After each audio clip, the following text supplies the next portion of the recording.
Donc, rebonjour, chers étudiants. Suite à ce qui a été présenté dans la première capsule, donc on continue toujours dans les opérations qui sont obligatoirement imposables. On a défini dans le premier alinéa et le deuxième alinéa les opérations à caractère industriel et dans le deuxième alinéa les opérations à caractère commercial effectuées par certaines catégories de commerçants. En troisième sous-alinéa en troisième sous-catégorie de la deuxième alinéa, donc on parle des fabricants et prestataires de services dont le chiffre d'affaires taxable réalisé au cours de l'année précédente est égal ou supérieur à 500 000 dirhams. C'est une catégorie qui a été abrogée par la loi de finances de 2020. En troisième alinéa, qu'est-ce qu'on retrouve? Ce sont les livraisons et les ventes en l'état de produits importés.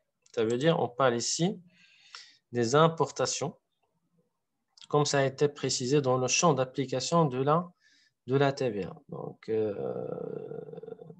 on a commencé par les activités à caractère industriel en première ligne. Deuxième alinéa, c'était les opérations commerciales. Troisième alinéa, ce sont les opérations d'importation. En quatrième alinéa, qu'est-ce qu'on retrouve? Ce sont les opérations à caractère immobilier. On parle principalement de lotissement et de promotion immobilière. Lotissement, ça veut dire la préparation terrain en infrastructure, que ce soit par les voiries, les installations d'eau et d'électricité, ainsi de suite. Et la promotion immobilière qui se caractérise principalement par la construction de différents immeubles ou bien de construction de bâtiments à objectifs multiples et variés.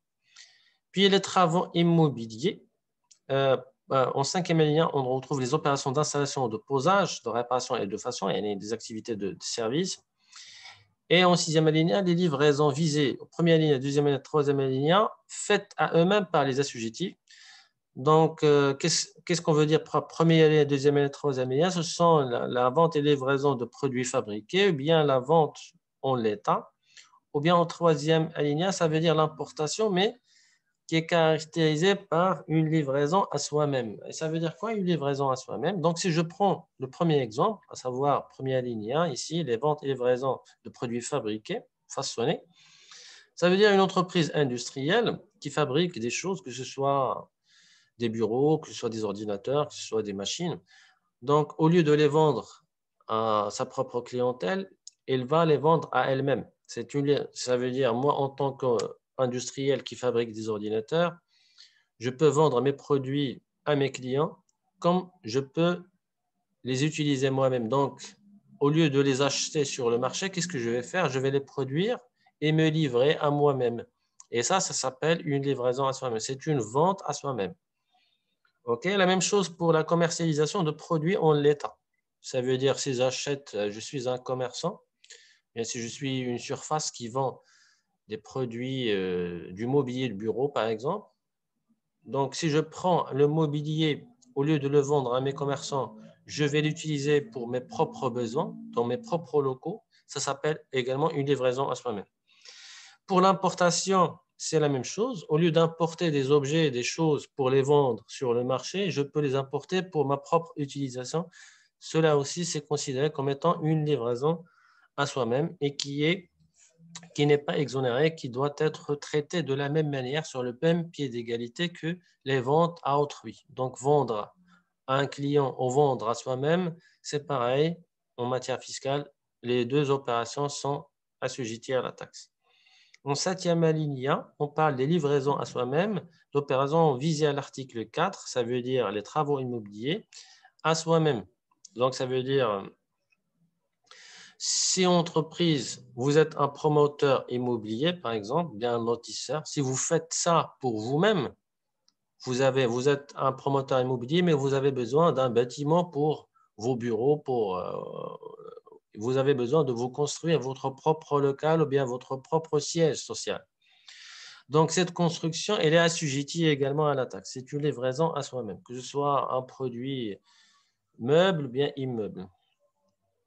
À l'exclusion de quoi? À l'exclusion des opérations portant sur les livraisons à soi-même de construction d'habitation personnelle. Donc, il y a une exclusion, il y a une exception Ça veut dire il y a une épuration à caractère immobilier qui est exonérée de la taxe, qui n'est pas concernée par la taxe, quand il y a une livraison à soi-même d'une habitation personnelle effectuée par les personnes physiques ou morales, mais qui reste redevable d'une construction sociale de solidarité entre 60 à 150 dirhams le mètre carré pour les constructions dépassant 300 mètres carrés sur l'ensemble de la superficie. Également, ici, ce qui est mentionné ici, c'est que pour bénéficier de cette exonération, la construction d'habitations personnelles ne doit pas dépasser 300 mètres carrés couverts.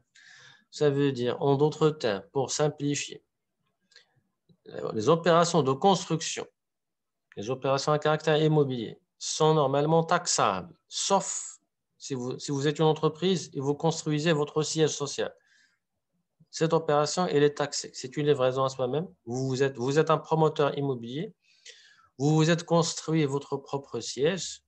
Alors là, cette opération, elle est assujettie à la taxe. Sauf que, mais par contre, si vous êtes un particulier, ou bien si vous êtes plusieurs personnes, vous vous êtes constitué en une société immobilière, ça veut dire qui va construire un immeuble, alors votre construction elle est exonérée de la taxe, mais à condition de ne pas dépasser 300 mètres carrés. Alors là, vous êtes exonéré de la taxe, mais vous n'êtes pas exonéré de la contribution sociale de solidarité, qui vaut entre 60 et 150 dirhams le mètre carré, pour également les constructions dépassant 300 mètres carrés sur l'ensemble de la superficie habitable.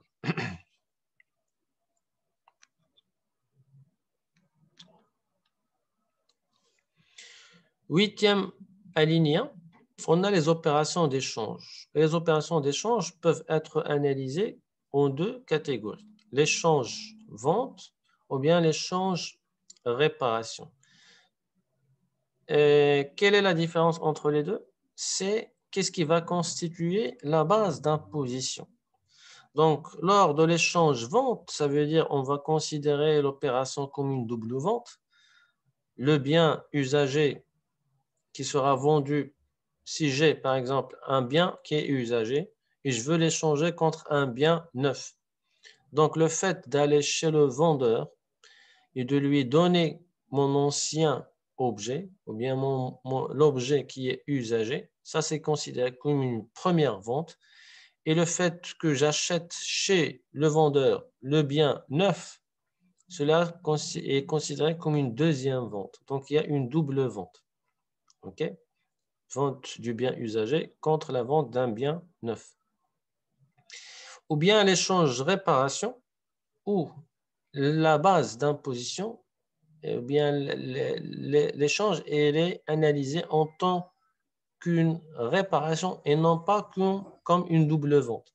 Cela veut dire que le bien usagé est échangé contre un autre bien qui soit neuf, bien usagé, mais dont la valeur est analysée en tant que la valeur de la réparation du bien usagé qui a été donné en premier lieu. Donc, la base d'imposition dans le premier cas, lorsqu'on parle d'un échange de vente, la base d'imposition ici est imposable sur la valeur de la pièce usagée, ça veut dire le prix de reprise augmenté de la soulte, ça veut dire de la différence entre le bien usagé et le bien neuf. On donnera un exemple plus tard sur cet échange. Et dans le deuxième cas, la base d'imposition est constituée par la somme versée par le client à l'exclusion de la valeur de la pièce usagée. Ça veut dire on ne va pas considérer la valeur d'échange plus une soulte, mais on va considérer l'échange ou bien la valeur du bien échangé, du deuxième bien qui est acheté comme la valeur de la réparation du bien usagé.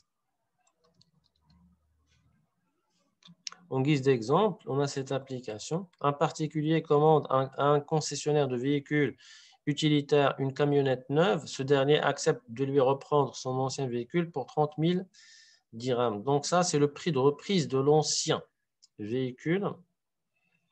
Et le véhicule neuf, il vaut 200 000 dirhams. Donc nous avons un prix de reprise et un prix à l'état neuf.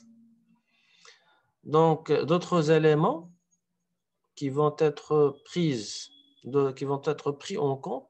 Il y a une remise de 3%, il y a un forfait de livraison à domicile de 500 dirhams, il y a des options supplémentaires sur le véhicule neuf. Donc les options supplémentaires, c'est telles que des freins ABS, par exemple, des jantes en aluminium, un intérieur cuir, j'en passe quelques. C'est ça ce qu'on appelle des options dans des véhicules.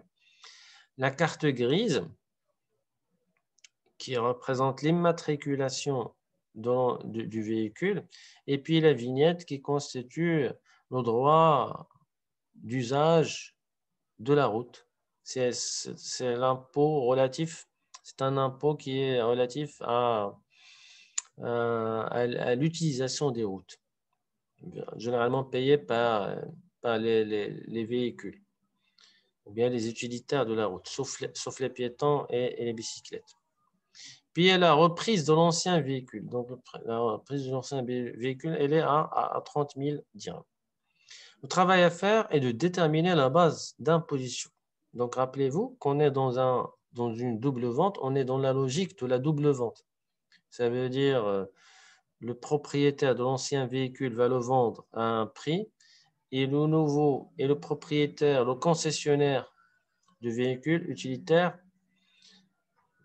va vendre son véhicule neuf à 200 000 dirhams. Donc, c'est considéré comme une double vente. Et la base d'imposition dans le cas d'une double vente, c'est quoi?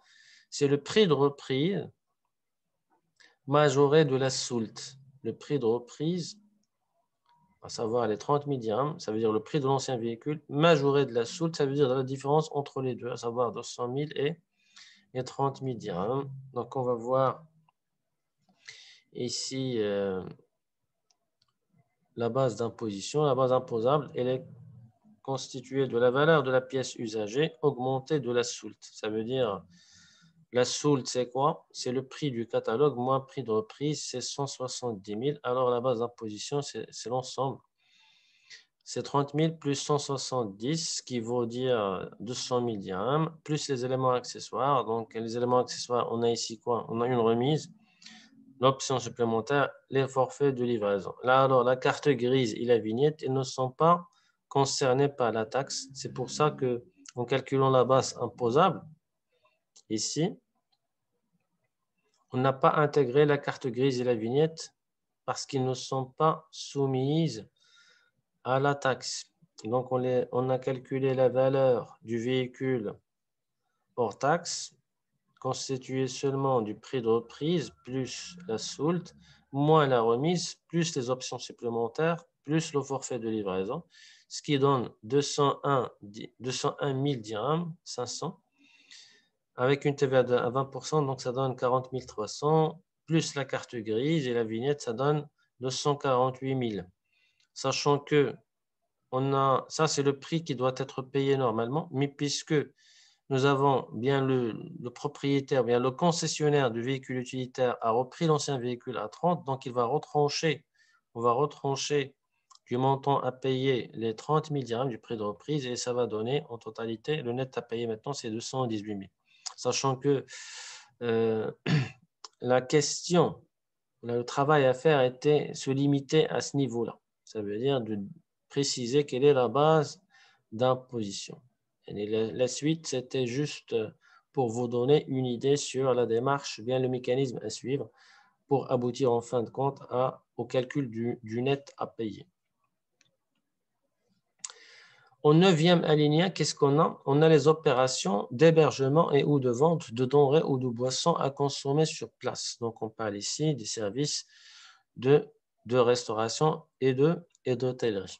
Donc, les opérations d'hébergement, l'hôtellerie et ou de vente de denrées ou de boissons à consommer sur place. On parle ici des opérations de restauration. En 10e alinéa. On a les locations portant sur les locaux meublés ou garnis, y compris les éléments incorporels du fonds de commerce. Donc, les locations portant sur le locaux meublé, on parle ici, on précise bien entendu ici la location meublée. Ça veut dire meublé ou bien garni. Car il va falloir faire la distinction entre la location meublée ou garnie et la location nue. Donc, la location meublée ou garnie, elle est considérée comme étant une activité à caractère commercial. Alors que la location nue, elle est considérée comme étant une activité à caractère civil. Alors, puisque la location meublée ou garnie est à caractère commercial, elle est principalement, ça entre dans l'application, dans le champ d'application de la TVA, y compris les éléments incorporels du fonds de commerce. Sachant que le fonds de commerce a plusieurs définitions. La définition comptable se limite seulement aux éléments incorporels, mais dans la définition du droit commercial, elle incorpore également les éléments corporels et incorporels. OK? On ajoute à la location meublée ou garnie également les opérations de transport, de magasinage, de courtage, les louages de choses ou de services, les cessions et les concessions d'exploitation de brevets, de droits ou de marques ou d'une manière générale, toute prestation de services. Okay? Donc, en général, ici, on parle de prestations de services qui portent sur les locaux meublés, la location meublée, sur le transport, le magasinage et ainsi de suite. En 11e alinéa, on a les opérations de banque et de crédit. Alors, les opérations à caractère financier, donc ils sont également considérés bien assujettis obligatoirement à la TVA. En 12e alinéa, on a les opérations effectuées dans le cadre de leur profession par toute personne physique ou morale à titre de profession libérale. Donc, on parle d'avocat, d'interprète, notaire, adèle, architecte, maîtreur, vétérinaire et ainsi de suite. Donc, on passe maintenant aux activités qui sont imposables par option. Donc, on parle ici de 4 catégories, bien 4 assujettis. On a les commerçants et les prestataires de services qui exportent directement les produits, objets de marchandises ou services pour leur chiffre d'affaires à l'exportation. On parle ici donc des exportateurs. Donc les exportateurs, normalement, ils sont exonérés. Ils sont exonérés avec droit à déduction. Mais ils peuvent opter pour l'imposition, pour l'assujettissement à la taxe, dans la mesure, comme on l'a précisé lorsqu'on a parlé des régimes d'imposition, on avait dit que des gens qui sont normalement exonérés ou bien hors champ d'application de la taxe peuvent opter s'ils estiment qu'ils sont lésés par leur exonération ou bien leur situation en les situant hors champ d'application de la TVA. En deuxième alinéa, qu'est-ce qu'on a? On a les fabricants et prestataires de services qui réalisent un chiffre d'affaires annuel inférieur à 500 000 dirhams. Donc, ceux-là, normalement aussi, sont exonérés sans droit à déduction, mais qui peuvent opter dans la mesure, comme on l'a précisé, puisqu'ils estiment que leur exonération les lèse par rapport à l'assujettissement. Troisième alinéa, on a les revendeurs en l'état de produits autres que ceux énumérés à l'article 91 au niveau du premier alinéa, deuxième alinéa, troisième et quatrième alinéa, c'est après. On parle également principalement des choses, des revendeurs, des produits de biens, de produits ou bien de biens de première nécessité. En quatrième alinéa, qu'est-ce qu'on a? Les personnes qui affectent des locaux à usage professionnel destinés à la location, autres que ceux mentionnés à l'article 89, 1, 10e alinéa A, ci-dessous. Ça veut dire, rappelez-vous, lorsqu'on a parlé de l'allocation meublée ou garnie, elles sont normalement assujetties. Ici, on parle autres, ce sont les personnes qui affectent des locaux à usage professionnel à la location. Ça veut dire que on parle ici d'une location nue. Ça veut dire c'est une activité à caractère civil, ok, qui est normalement hors champ d'application de la TVA, mais qui peut opter à la TVA. Si quoi? Si cette personne qui loue ces locaux-là estime qu'elle a été lésée par sa situation hors champ d'application de la TVA.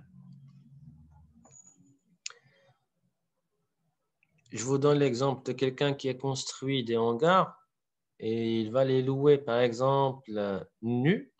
Ça veut dire c'est une opération à caractère civil et non pas commercial. Normalement, il doit louer ses locaux hors taxe, mais puisque lors de la construction de ces hangars, elle a été grevée par la TVA, elle a été impactée par la TVA.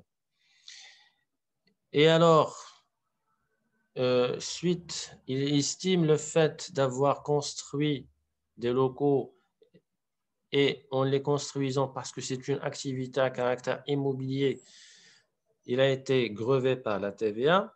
Il n'a pas le moyen de récupérer cette taxe, qui est généralement importante. Donc, pour neutraliser l'impact de la TVA sur cette construction-là, il peut opter à l'allocation TTC, ça veut dire l'allocation, il peut opter à la soumission à la TVA et louer désormais son local avec un loyer qui va comprendre la taxe. Donc, il ne va plus louer en hors taxe, mais il va louer TTC.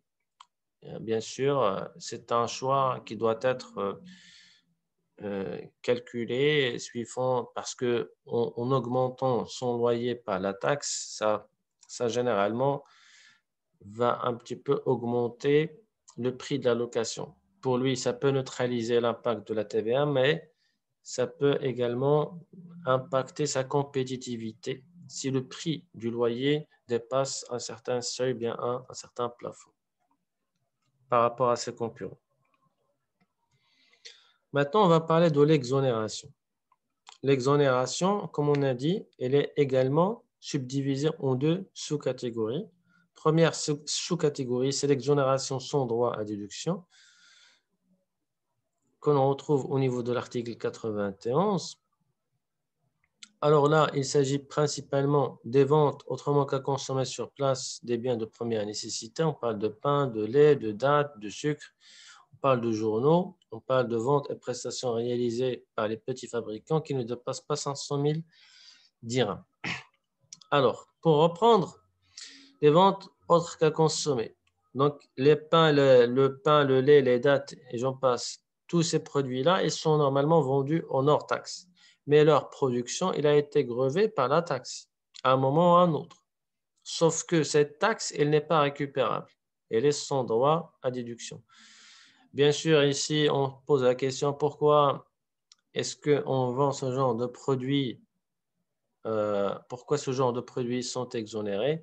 Bien sûr, on parle ici de biens de première nécessité, donc c'est une façon de subventionner le pouvoir d'achat des citoyens. Donc, on leur propose des produits à faible prix pour, en quelque sorte, ne pas impacter, ne pas trop ponctionner sur leur pouvoir d'achat. Également, les journaux, les publications et les livres, c'est une autre forme d'encourager les gens à lire.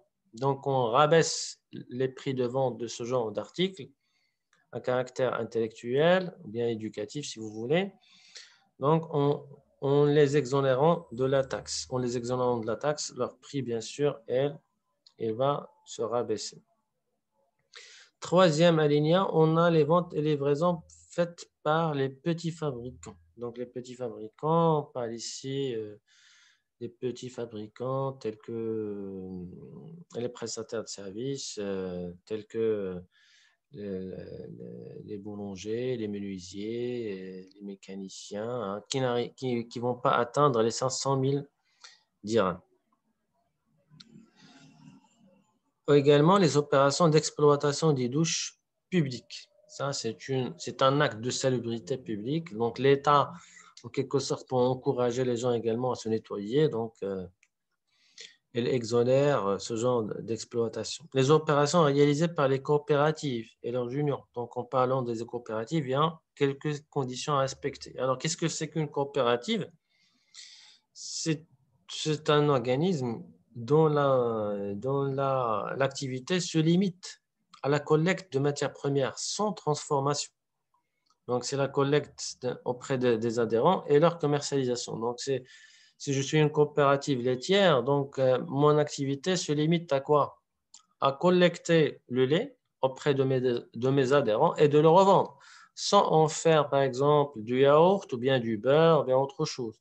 Donc, c'est la collecte de la matière première et de sa revente ou bien de sa commercialisation uniquement. Une deuxième condition à respecter, c'est que le chiffre d'affaires annuel ne doit pas dépasser 10 millions de dirhams. Également, en sixième alinéa, qu'est-ce qu'on retrouve? Les opérations fournies par les associations à but non lucratif. Alors également, les associations à but non lucratif, leur prestation, elle est située, elle est exonérée de la TVA à condition que cette association soit reconnue d'utilité publique. Au septième alinéa, on a les opérations financières de l'État. On parle d'opérations d'escompte, d'intérêts afférents aux avances et aux prêts consentis à l'État. Également, en huitième alinéa, on a les intérêts des prêts accordés par les établissements de crédit et organismes assimilés aux étudiants dans l'enseignement privé ou de la formation professionnelle et destinés à financer leurs études. Alors, les étudiants qui peuvent avoir recours à des prêts pour financer leurs études, ils peuvent payer les intérêts de ces prêts-là en exonération de la TVA. Ça veut dire, parce que normalement, la TVA, elle est payée seulement sur les intérêts, non pas sur le principal. Un prêt, lorsque vous constituez un prêt, le remboursement du prêt, que ce soit d'une manière mensuelle en général, alors la traite mensuelle, elle est composée d'une partie du principe, du montant principal, plus les intérêts. Alors, la TVA, bien la taxe, bien l'imposition, elle se situe, bien elle concerne seulement les intérêts et non pas le principal plus l'intérêt. Au neuvième alinéa, ce sont les actes médicaux. Au deuxième alinéa, ce sont les opérations de crédit effectuées par les associations de microcrédit. Donc, ce sont des microcrédits, ça veut dire des crédits qui ne dépassent pas en général 5 000 dirhams pour des couches sociales bien précises et qui ont pour objectif de combattre la précarité sociale. 11e alinéa, on a les opérations réalisées par les centres de gestion de comptabilité pendant une durée qui ne dépasse pas 4 ans à compter de leur date d'agrément. Alors, les fiduciaires également, leurs opérations, leurs prestations sont exonérés de la taxe pendant les 4 premières années de leur activité. Et puis, en dernier lieu, l'ensemble des actes et activités et opérations réalisées par l'Office national des œuvres universitaires, sociales et culturelles. Deuxième catégorie, en matière d'exonération, on a l'exonération avec droit à déduction. Donc, comme ça a été expliqué auparavant, l'exonération sans droit à déduction voulait dire que vous allez vendre vos produits et services en hors taxe, mais vous n'avez pas le droit de récupérer la TVA qui est grevée le processus de fabrication. Mais exonération avec droit à déduction, ça veut dire que vous allez vendre hors taxe également, mais cette fois, vous avez le droit de déduire la taxe qui a grevé le processus de fabrication de vos produits et services. Donc, quelles sont les activités qui sont concernées par cette exonération? Ce sont les produits livrés et les prestations de services rendus à l'export. Donc, les produits exportés sont normalement exonérés, ça veut dire vendus hors taxe, mais leur processus de fabrication a été grevé par la taxe. Cette taxe, elle est récupérable. On a le droit de la déduire. Les marchandises ou objets placés sous le régime suspensif en douane. Donc, le régime suspensif, on en a parlé, ça veut dire les objets qui sont achetés en hors taxe. Et le régime suspensif en douane, il y a ce qu'on appelle l'admission temporaire et il y a le système de transit. Donc, deux systèmes qui peuvent un petit peu... On ne parle pas d'une importation pure et simple, mais c'est une importation qui a pour objet de revendre à l'étranger. Quand on parle par exemple de l'admission temporaire, on va admettre un produit à importer, une matière première. Si je fabrique par exemple des bureaux, donc j'ai besoin de bois, je peux importer le bois de l'extérieur, de la Suède par exemple. Cette importation, c'est une activité d'importation, alors normalement elle est imposable, mais puisque c'est juste une admission temporaire, donc juste temporairement, le temps de transformer ce bois, cette matière première, la transformer en un produit fini, à savoir des bureaux, pour les réexporter, pour les exporter à l'étranger cette fois. Donc j'achète du bois de la Suède pour fabriquer des bureaux et les vendre en Algérie, par exemple, bien en Espagne.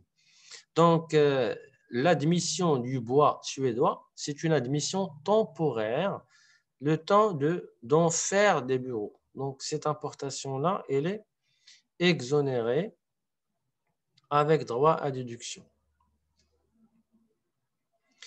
Les produits et matériels destinés à usage exclusivement agricole. Également, ce sont des produits qui sont exonérés avec droit à déduction. Les biens d'investissement à inscrire dans un compte d'immobilisation et ouvrant droit à déduction pendant une durée de 36 mois à compter du début d'activité. Alors, pour les entreprises nouvellement créées, donc, ils peuvent bénéficier de ce droit, à savoir lorsqu'ils achètent des biens d'investissement, lorsqu'ils achètent des immobilisations, des matériels, que ce soit un matériel de fabrication, bien un matériel de transport, donc ce sont des biens d'investissement, ils peuvent les acheter en hors taxe pendant les 36 mois. Ça veut dire pendant 3 années à compter de leur début d'activité et non pas de leur création. Ça veut dire à commencer la première opération de commercialisation qu'ils ont élaborée. Cinquième alinéa, ce sont les biens d'équipement cités dans les alinéas allant de 7 à 18 de l'article 92. Donc, il y a plusieurs biens d'équipement, produits de la pêche et j'en passe, biens produits médicaux qui peuvent être achetés hors taxe. Certains médicaments, surtout les médicaments qui concernent des maladies chroniques, telles que les maladies anticancéreuses, bien les médicaments antiviraux et ainsi de suite, ils sont vendus hors taxe, dans le cadre de la coopération internationale ou prestations par les personnes physiques ou morales marocaines ou étrangères à l'État. Ce sont donc des dons et donnés à l'État. C'est l'État qui va en bénéficier. Ou bien collectivités locales, les établissements publics et aux associations reconnues d'utilité publique. Donc, si le bénéficiaire de ces dons est l'un de ces organismes-là, alors ces dons ils sont exonérés de la taxe. Les acquisitions de certains organismes, tels que la Banque islamique de développement, l'agence Beit al-Mal al-Quds, donc ce sont des établissements, des organismes qui peuvent bénéficier également de l'exonération en matière d'acquisition qu'ils vont effectuer. Des acquisitions, bien sûr, on parle ici d'immobilisation. Les activités de Banque al-Maghrib à caractère non lucratif se rapportant aux missions qui lui sont dévolues, ou bien les opérations réalisées par les sociétés holding offshore et les banques offshore. Donc, cela jusqu'à 2019, ils étaient exonérés, plus maintenant. Donc, on a abrogé cette règle. Alors, les opérations effectuées par les sociétés holding offshore et banques offshore, elles sont désormais assujetties obligatoirement à la taxe et ne sont plus exonérées. Également, les opérations de cession de logements sociaux à usage d'habitation principale dont la superficie couverte est comprise entre 50 et 80 mètres carrés et le prix de vente n'excède pas 250 000 dirhams hors TVA. Alors là, ceux-là également sont vendus en hors taxe. Les produits livrés et les prestations de services rendus aux zones d'accélération industrielle, ainsi que les opérations effectuées à l'intérieur ou entre les dites zones. Donc, les zones d'accélération industrielle, ça c'est une nouvelle appellation, mais auparavant on les appelait les zones offshore. Alors, ce sont des zones qui se situent au niveau du territoire national, dans certains endroits de décollage ou bien d'accélération industrielle et qui vont bénéficier d'un régime fiscal particulier qui va en quelque sorte essayer d'encourager l'investissement au sein de ces zones-là. Donc, en matière de TVA dans ces zones, la livraison au sein de ces zones est considérée comme une forme d'exportation. C'est pour ça que la livraison dans ces zones de biens et services est considérée comme elle est exonérée, ainsi que la vente au sein de ces zones elles-mêmes, à l'intérieur de ces zones, ou bien entre plusieurs zones, parce qu'il y en a plusieurs. Donc, elle est considérée comme étant une exportation. C'est pour ça qu'elle est exonérée de la taxe. Puis, il y a les biens et marchandises acquis à l'intérieur par les personnes physiques non résidentes au moment de quitter le territoire marocain, et ce pour tout achat égal ou supérieur à 2000 dirhams. Ça veut dire, si vous êtes un touriste qui va venir au Maroc, ou bien un MRE, un Marocain résident à l'étranger, et qui vient passer un séjour au Maroc, lorsqu'il va acheter des produits marocains, des produits sur le territoire national, normalement, il va supporter la TVA, mais c'est une TVA qu'il peut récupérer une fois qu'il veut quitter le territoire au niveau de l'aéroport. Donc, il peut partir à l'aéroport.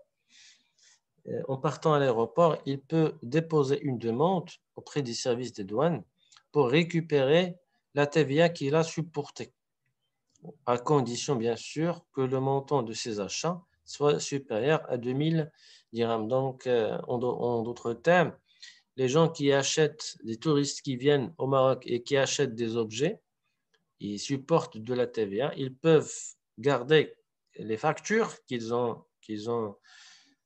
témoignent de leurs achats et peuvent les ramener au niveau de l'aéroport et ils vont être remboursés de la TVA qui a été supportée lors de leur séjour.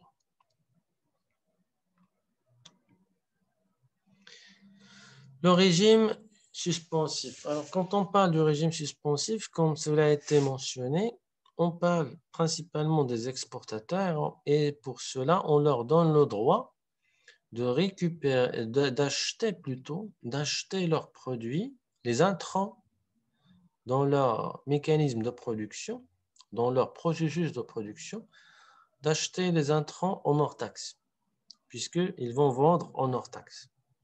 Donc, on parle des entreprises exportatrices de produits et de services qui peuvent, sur leur demande et dans la limite du montant du chiffre d'affaires réalisé au cours de l'année écoulée au titre de leur opération exportation, être autorisés à recevoir en suspension de la taxe sur la valeur ajoutée à l'intérieur les marchandises et les matières premières, les emballages irrécupérables et les services nécessaires aux dites opérations et susceptibles d'ouvrir droit à déduction et au remboursement.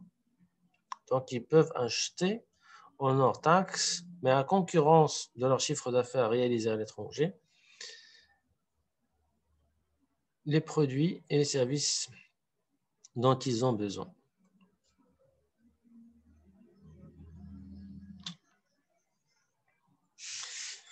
Maintenant, on va parler des règles d'assiette et du fait générateur.